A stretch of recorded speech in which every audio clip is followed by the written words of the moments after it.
Mtazamaji wa Clouds TV, niko na afisa wa utamaduni kutokea hapa katika halmashauri ya wilaya ya Ruangwa, ambapo yeye ndo amekuwa kiongozi mkubwa anayeongoza tamasha hili la utamaduni wa watu wa Ruangwa. Nitazungumza naye pia na kituo chake ambacho amekuwa akiendelea kuwafundisha vijana kama ulivyokuwa umeona pale wakitoa burudani.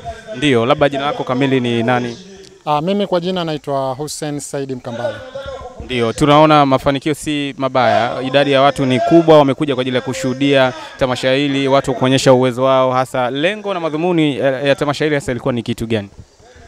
Lengo na madhumuni ya tamasha hili, kwanza tunataka tutambue vipaji na wasanii ambao wapo ndani ya wilaya ya Ruangwa, ili tuwakutanishe pamoja na wale wadau wa sanaa.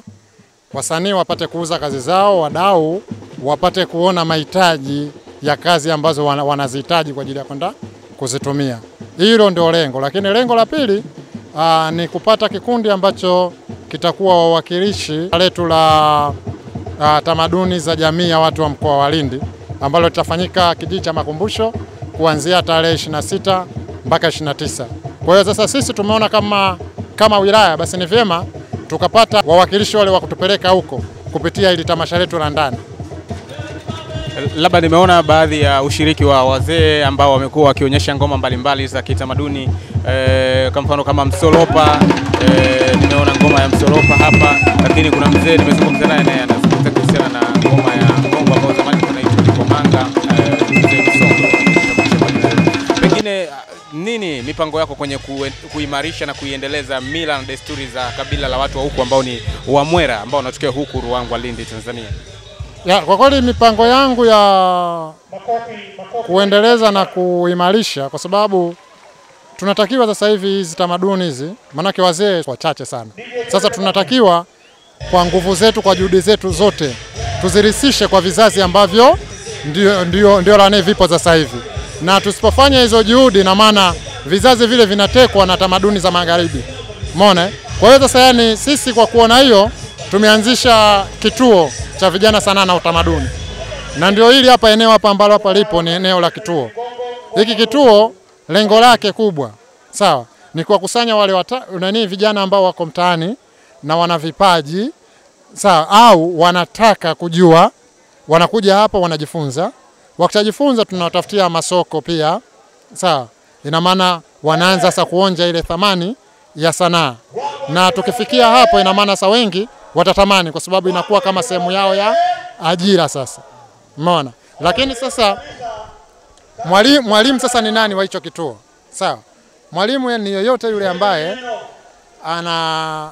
ana ujuzi wowote ule wa sanaa, ambaye yeye anaamini kwamba akiwarisisha hawa watoto atakuwa amefanya kitu ambacho hata yeye akifa basi ujuzi ule unabakia.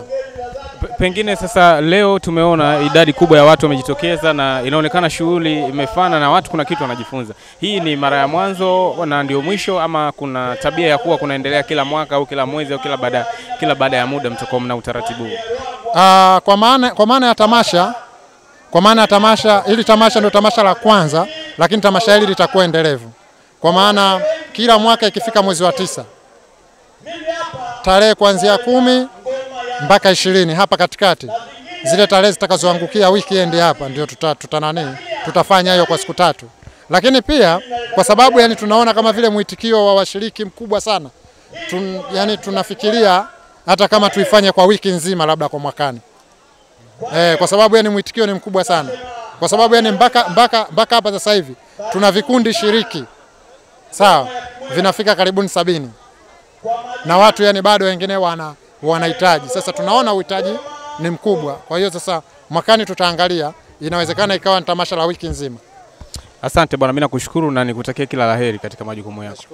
Mtazamaji, huyo ni afisa wa utamaduni kutokea hapa katika wilaya hii ya Ruangwa, na hapa ndipo ambapo shughuli zake amekuwa akiziendesha za vikundi mbalimbali kama unavyoona vya utamaduni, na mwenyewe anaita ana kikundi chake au wana kikundi chao, wana vikundi vyao wamevitengeneza ambavyo vinashughulika na masuala ya utamaduni tu, kufanya ngoma, kucheza ngoma na maigizo na ngoma mbalimbali. Kwa hiyo kwa kweli ni furaha aina yake, wanaendelea kuenzi na kudumisha tamaduni za jamii za watu wa kusini mwa Tanzania, Wamwera na kadhalika.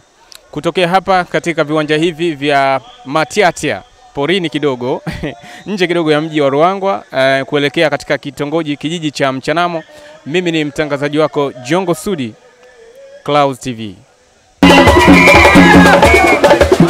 Baada ya